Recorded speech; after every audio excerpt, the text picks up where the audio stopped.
فبما اني انا شخص محبوب ومميز، ثانيا انا محدود وضعيف، وفهمي لنفسي بهذه الامكانيات يخليني اتعامل مع الناس بطريقه صحيحه. ربما عندما اشعر اني غير مميز هتلاقيني بحسد الناس، حاسس بصغر نفس.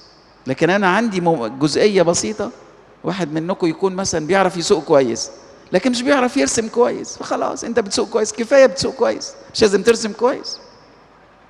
فكوني انا مميز في جزئيه الله ادهاني، موهبه ما ادهاني، انا بريح اللي حواليا وبفهم امكانياتي. فبقول على هذا المستوى الشخصي الانساني، عندما افهم نفسي استطيع اتعامل مع الناس بطريقه صحيحه.